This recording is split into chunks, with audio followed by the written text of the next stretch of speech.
ขอบคุณครับเชิญเข้าที่รับรองครับ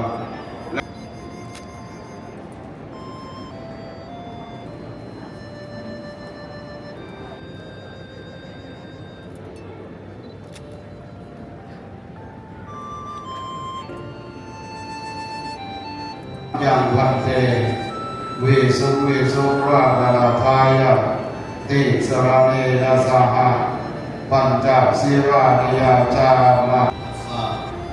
นะโมตัสสะพุทธังสรณังคัจฉามิพุทธังสรณังคัจฉามิพุทธังสรณังคัจฉามิทุติยัมปิธัมมังสรณังคัจฉามิทุติยมปิสังฆังสรณังสังฆังสรณังคัจฉามิตติยมปิสังฆังเวรมณีสิกขาปะทังสมาธิยามิกาเมสุมิจฉาจาราเวรมณีสิกขาปะทังสมาธิยามิสิกขาปะทังสมาธิยามิมุสาวาสุขติยันติสาธุสีเลนะโมกตัสสมาสีลังวิโสทัตมรตนังกโรมา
พระอาจารย์ฟังที่ก็สะดวกครับขอบคุณครับเชิญรอบที่รับรองครับ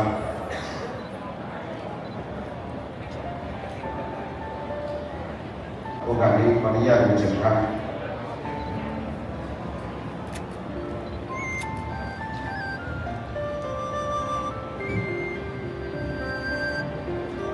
ขอบคุณครับเชิญรอบที่รับรองครับ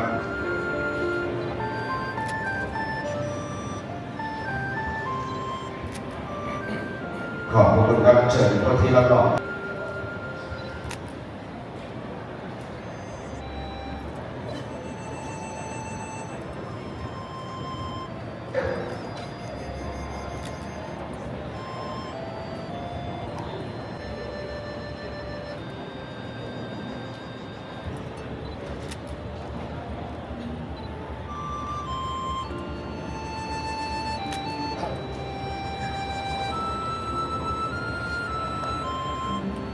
ขอบคุณครับเชิญเข้าที่รับรอง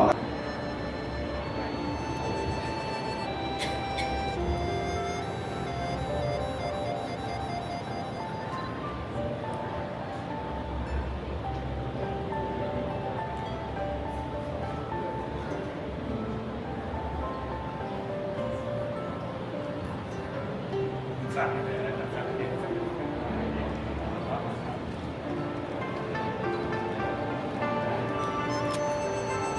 ขอบคุณครับเชิญเข้าที่รับรองครับ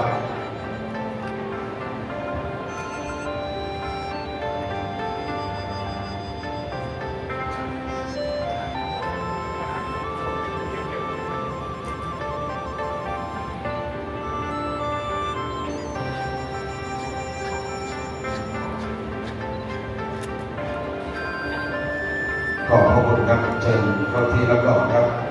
ชุดต่อไปนะครับพวกกันนี้ก็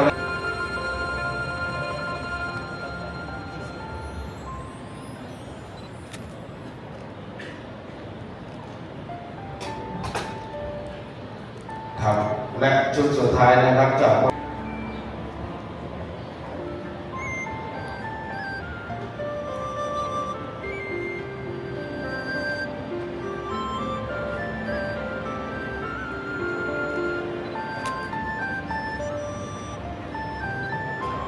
ขอบคุณครับเชิญเข้าที่รับรองครับ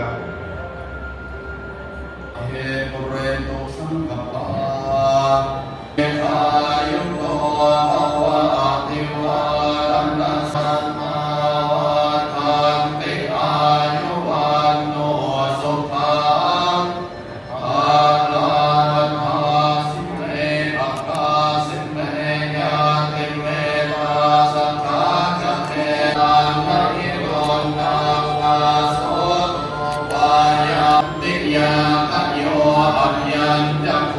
ดานกินนาโคยาติธรรมโมจะอายังมิกาสิโตเตตานะโตชาจะกตาปุลาลาภลันจะมีภูตุสาพนังคะนังลังพันตุสาพเทวนาสาพลังมาลุภาเวนัสสาสิภาวันตุเต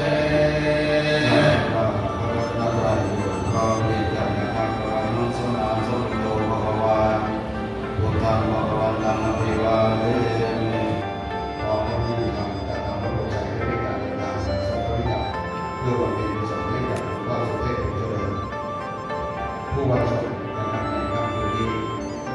และวันนี้ค่ะและเจ้าภาพวันนี้การครอบครัวบุญเจริญนะครับได้รับเกียรติจากทางสมาคมพ่อค้าไทยทีมจังหวัดหนองคายของทางค้าจังหวัดหนองคายเพื่อนกปสรุ่นที่16วิทยาลัยครูอาคารเองมูลนิธิส่งเสริมคุณธรรมในการพิเศษของหนองคายบริษัทปตทน้ำมันและการค้าปลีก